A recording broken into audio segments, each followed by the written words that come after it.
নমস্কাৰ মাননীয় অধ্যক্ষ মহোদয় আৰু মহামান্য সদন। নাই মোমাইতকৈ কণা মোমাই ভাল, আগতে শুনিবলৈ ভাল আছিল, কিন্তু এতিয়া নহয়। যি মৃত হৈছে তাক শ্মশানলৈ লৈ যাব লাগে, কৃত্ৰিম এটা জীৱ ভৰাই তাক ৰবটৰ দৰে লৈ ফুৰিব নালাগে। সেইবাবে আজি সন্মানীয় সদনত অন্য শব্দটো ব্যৱহাৰ কৰিছোঁ। মাননীয় অধ্যক্ষ মহোদয় যি সময়ত বহনক্ষম উন্নয়ন ব্যৱস্থাটোৰ ক্ষেত্ৰত সমগ্ৰ পৃথিৱীতে জোৱাৰ আনিছে, সেই সময়তে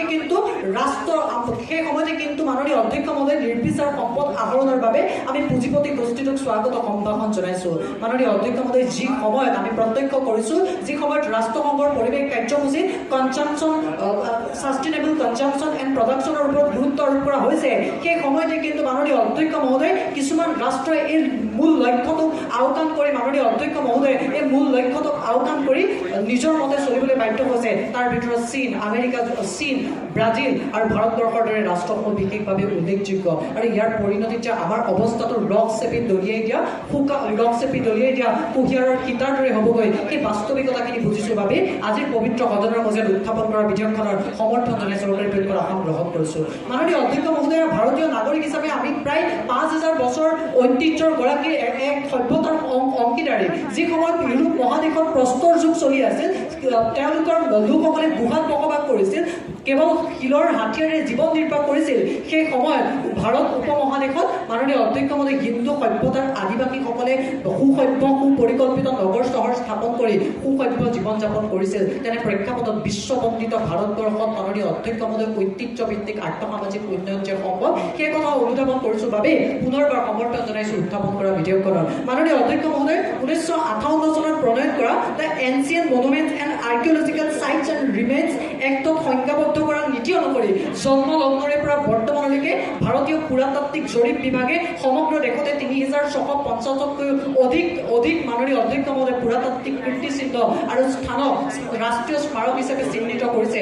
যি সময়ত আমেৰিকা যুক্তৰাষ্ট্ৰই পুৰাতাত্ত্বিক কীৰ্তিচিহ্নসমূহক কেন্দ্ৰ কৰি $৭৫ বিলিয়ন অৰ্থনীতি গঢ়ি তুলিবলৈ সক্ষম হৈছে, প্ৰায় ৪ মিলিয়ন জনসাধাৰণক কৰ্মসংস্থাপন দিবলৈ সক্ষম হৈছে। তেনে প্ৰেক্ষাপটত কোনোবাখিনিত আমেৰিকা যুক্তৰাষ্ট্ৰৰ ঐতিহ্যভিত্তিক আৰ্থসামাজিক উন্নয়নক পোষকতা কৰাৰ বাবেই হয়তো মাননীয় অধ্যক্ষ মহোদয় তেওঁলোকৰ বহনক্ষম উন্নয়ন ব্যৱস্থাত বহনক্ষম উন্নয়নৰ তেওঁলোকৰ সূচাংক 11 আৰু অতি দুখজনকভাৱে ভাৰতবৰ্ষৰ স্থান 121। মাননীয় অধ্যক্ষ মহোদয়, আমি আজি আৰ্থসামাজিক উন্নয়নৰ কথা কৈছোঁ। আৰ্থসামাজিক উন্নয়নৰ কথা ক'বলৈ যাওঁতে আমি কৃষকৰ ধাৰণাটো কেৱল ডিঙিত এখন গামোচা, কঁকালত তিৰণি চুৰিয়াৰ সৈতে শাওনৰ পথাৰত নাঙলৰ আগত সোণগুটি সিঁচা ব্যক্তিজনৰ মাজতে আবদ্ধ কৰি ৰাখিব নালাগিব।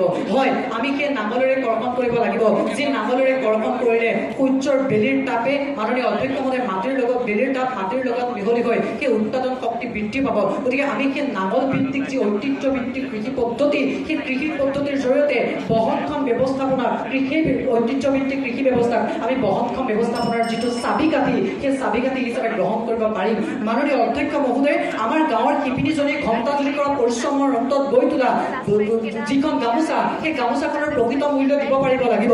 যি সময়ত মাননীয় অধ্যক্ষ মহোদয় বৃহৎ বস্ত্ৰ উদ্যোগসমূহৰ পৰা বৃহৎ পৰিমাণৰ কাৰ্বন নিৰ্গমন হৈছে, বৃহৎ পৰিমাণে পানী প্ৰদূষণ সৃষ্টি হৈছে, তেনে প্ৰেক্ষাপটত মাননীয় অধ্যক্ষ মহোদয় যদিহে আমি ঐতিহ্যভিত্তিকভাৱে তাঁতশালৰ জৰিয়তে বস্ত্ৰ উৎপাদন পদ্ধতিটো আঁকোৱালি লওঁ, তেতিয়া মাননীয় অধ্যক্ষ মহোদয় আৰ্থসামাজিক উন্নয়ন হ'ব।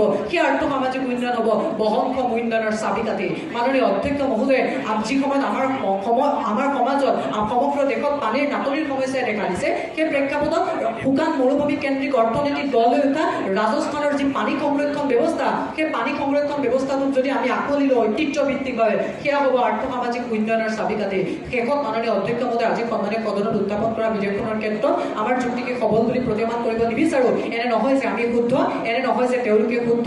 যদি সময় উপযোগী বিধেয়ক এখন আজি আইনলৈ ৰূপান্তৰিত নহয়, তেতিয়াহ'লে কেতিয়াও নহয়। গতিকে চৰকাৰী বিৰোধী সকলোৰে যুক্তিৰ অন্তত সন্মানীয় অধ্যক্ষ মহোদয় বিধেয়কখন আইনলৈ ৰূপান্তৰকৰণৰ ক্ষেত্ৰত এটা স্পষ্ট আৰু দৃঢ় সিদ্ধান্ত গ্ৰহণ কৰিব বুলি আশা ৰাখিলোঁ। ধন্যবাদ মাননীয় অধ্যক্ষ মহোদয়া, ধন্যবাদ মহামান্য সদন।